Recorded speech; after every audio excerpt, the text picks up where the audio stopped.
नमस्कार. महाराष्ट्र योजना कॉर्नरमध्ये आपल्या सर्वांचे स्वागत आहे.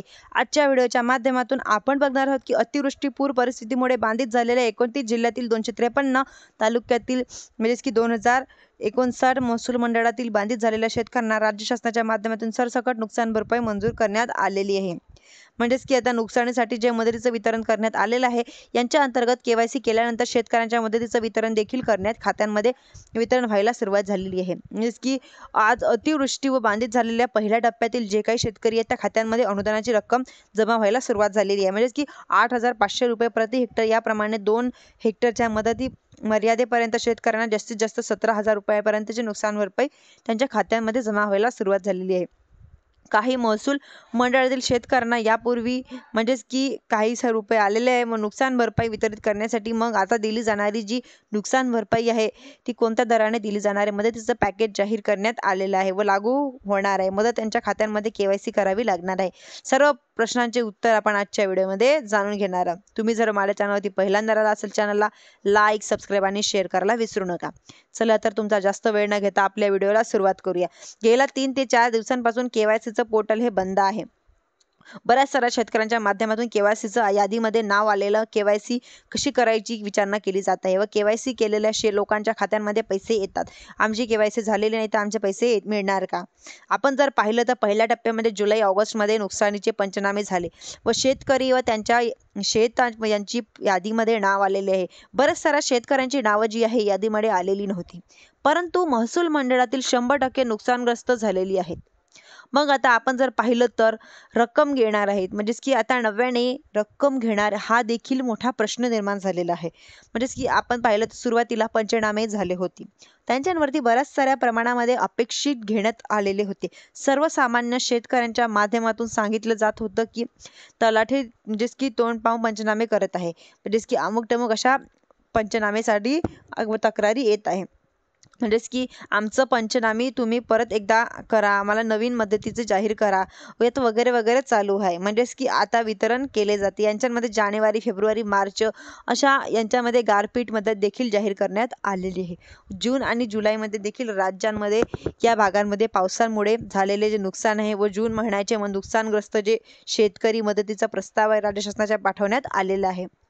म्हणजेच की आता राज्य शासनाच्या माध्यमातून आपण पाहिलं होतं की जुलै 2025 नंतर जे शेतकरी बाधित झालेले होते शेतकऱ्यांचे नुकसान भरपाई ही ग्रिस्टॅग फार्मर आयडीच्या बेसवरती वितरित करायला असा निर्णय घेतलेला होता. शेतकऱ्यांची एप्रिल, मे, जून पर्यंतची नुकसान भरपाई आता मंजूर करण्यात या ठिकाणी आलेली आहे.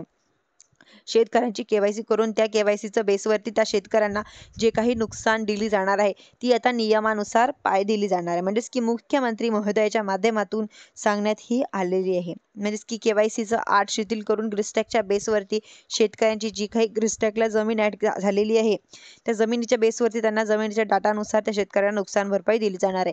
यांच्यामध्ये आपण जर पाहिलं तर भरपूर सारी महसूल मंडळ ही पूर्वी नुकसानग्रस्त जाहीर करण्यासाठी आलेली होती.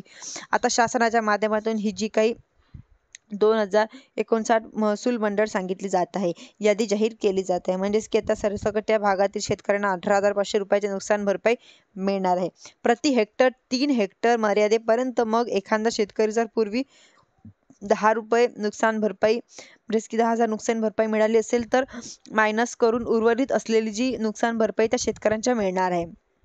म्हणजेच की आता 2 हेक्टर असेल 18,500 रुपये प्रति हेक्टरनुसार शेतकऱ्याला पाहिलं जात होतं की 37,000 रुपये त्यांच्या खात्यांमध्ये येतील, पण 10,000 रुपये आलेले असतील, 27,000 पुन्हा त्यांच्या खात्यांमध्ये येतील.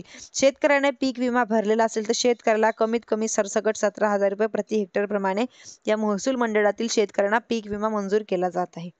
म्हणजेच की आता म्हणजेच की पीक कापणीच्या प्रयोगानुसार जर पाहिलं तर पीक विमा मंजूर झाला जास्तीत जास्त 8 ते 10,000 रुपये प्रति हेक्टर पर्यंत मंजूर करण्यात आलेला आहे. यांच्यानुसार वाढीव मदतीला दिली आहे. त्यानुसार 17,000 प्रति हेक्टर पीक विमा सुद्धा यांच्यामध्ये ॲड होण्याला सुरुवात झालेली आहे. अशा प्रयत्न सुद्धा या ठिकाणी, परंतु जी काही नुकसान भरपाई ती 18,500च नुकसान भरपाई दिली जाणार आहे. मात्र दिवाळीपूर्वी शेतकऱ्यांना वितरित करण्याचे शासनाचे प्रयत्न आहे. आता यांच्यामध्ये 8,500 प्रति हेक्टरनुसार काही नुकसान भरपाई दिली जाणार आहे. यांच्यामध्ये 6,175 कोटी रुपयाचा जो निधी आहे तो राज्य शासनाच्या माध्यमातून दिला जाणार आहे. NDRFच्या अंतर्गत 2,215 कोटी रुपये जी वितरित झालेले आहे, यांच्या उर्वरित जे काही वितरण केले जाते ते मात्र शेतकऱ्यांमध्ये मोठ्या प्रमाणात दुसरे भ्रम पसरवले आहे की 6,175 कोटी 31,000 नुकसान यांच्या अंतर्गत 10,000 रुपयाची मदत ही अतिरिक्त मदत दिली जाणार आहे.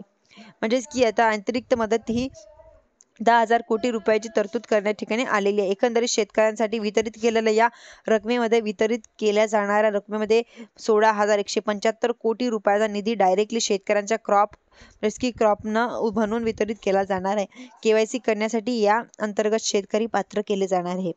व यांच्यामधील 29 जिल्ह्यांसाठी जे काही 253 तालुके आहे ते सिलेक्ट केले जाणार आहे.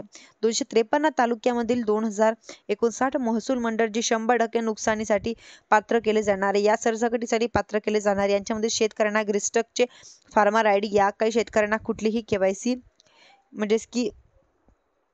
कुठलीही KYC करण्याची गरज पडणार नाही. या शेतकऱ्यांना जमिनीच्या डाटानुसार त्या शेतकऱ्यांना 1 हेक्टर जमीन आणि त्यांच्या 1.5 हेक्टर जमीन आहे व जमिनीच्या प्रमाणानुसार त्या शेतकऱ्यांना नुकसान भरपाईचं वितरण ठिकाणी केलं जाणार आहे. धन्यवाद.